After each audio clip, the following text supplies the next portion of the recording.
What if I told you two cities quietly decide how the world moves every single day? One drafts the policies that shape global markets, wars, alliances, and trade. The other hosts the money, the monarchy, and centuries of influence that still ripple across continents. Washington, D.C., London.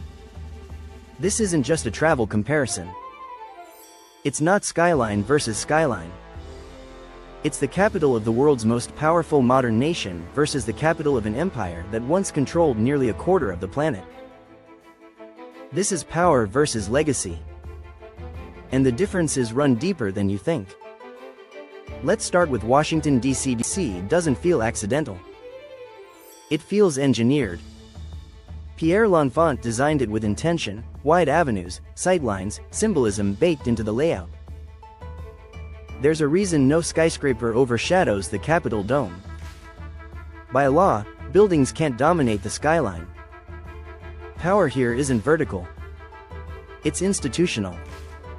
The Capitol. The White House. The Supreme Court. 3 branches of government within walking distance. That's not just architecture. That's a statement. Nearly every major U.S. policy decision starts here. Defense strategy. Economic sanctions. Global trade agreements. Intelligence coordination. If something shifts on the world stage, D.C. is usually in the room. But D.C. isn't only politics. Tourism here is world-class and surprisingly accessible. The Smithsonian Institution includes 19 museums and galleries, and they're free. The National Air and Space Museum alone holds the Wright brothers' plane and the Apollo 11 command module. The National Museum of African American History and Culture is one of the most powerful storytelling spaces in the country. The Lincoln Memorial at night feels almost cinematic. The Washington Monument reflecting across the reflecting pool?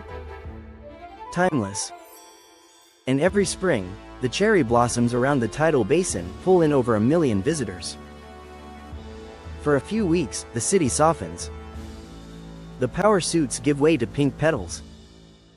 Georgetown brings cobblestone charm. The wharf revitalized the waterfront. Adams Morgan and U Street bring nightlife and music history. D.C. feels polished. Focused. Career-driven. Now London. London doesn't feel engineered. It feels evolved. 2,000 years of history layered on top of itself. Roman walls still stand near modern office towers. Medieval churches sit blocks away from steel and glass skyscrapers like the Shard. The Tower of London once held prisoners of the Crown, now it houses the Crown Jewels. Big Ben. The Houses of Parliament. Buckingham Palace. Unlike D.C., London blends ceremony with daily life. The monarchy is still here. Parliament still debates here. And the City of London, the historic financial district, moves trillions through global markets. Tourism in London is relentless. The British Museum holds artifacts from ancient civilizations across the globe. The Tate Modern anchors contemporary art. Westminster Abbey has hosted royal weddings and coronations for centuries. The West End rivals Broadway in scale and influence. Hyde Park gives the city breathing room. Camden Market, Borough Market, Shoreditch, each neighborhood has its own rhythm. London doesn't feel controlled. It feels lived in. Economically, both cities punch far above their population size. Washington, D.C.'s economy is powered by federal government spending, defense contracts, think tanks, lobbying firms, international organizations like the World Bank and IMF, and a growing tech sector in nearby Northern Virginia and Maryland. It has one of the highest median household incomes in the United States and one of the most educated workforces. It's relatively recession-resistant because government doesn't shut down when markets dip. London is one of the world's leading financial hubs alongside New York. The London Stock Exchange, global banking giants, insurance markets at Lloyd's. Finance here isn't national, it's international. Add media, fashion, tourism, and tech, and you get a highly diversified economy. Cost of living? Both are expensive. DC ranks among the most expensive US cities for housing. London regularly ranks as one of the most expensive cities in Europe. Rent, transportation, dining, neither is cheap. But London's scale and global demand often push costs even higher. Food tells another story. DC's embassy presence brings global flavor. Ethiopian cuisine is especially strong. One of the largest Ethiopian communities outside Ethiopia lives in the region. You'll find Salvadoran pupusas, upscale American fusion, and food trucks serving hill staffers on lunch breaks. London used to carry the stereotype of bland food. That era is gone. Indian curry houses are a cultural staple. Michelin-starred restaurants dot the city. Street food markets serve everything from Turkish wraps to Korean fried chicken. London's diversity translates directly to the plate. Sports culture differs too. DC has the Capitals, Nationals, Commanders, and Wizards. Game nights energize the city, especially during playoff runs. London's sports culture is global. Arsenal, Chelsea, Tottenham. Premier League matches pull international audiences in the millions. Wimbledon is the oldest tennis tournament in the world. Rugby at Twickenham. International cricket at Lord's. The passion isn't just local, it's worldwide. Vibe check.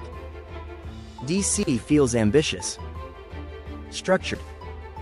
Resume ready. People move here to influence something. London feels layered. Confident. Comfortable in its own legacy. People move here to experience something. National and global influence?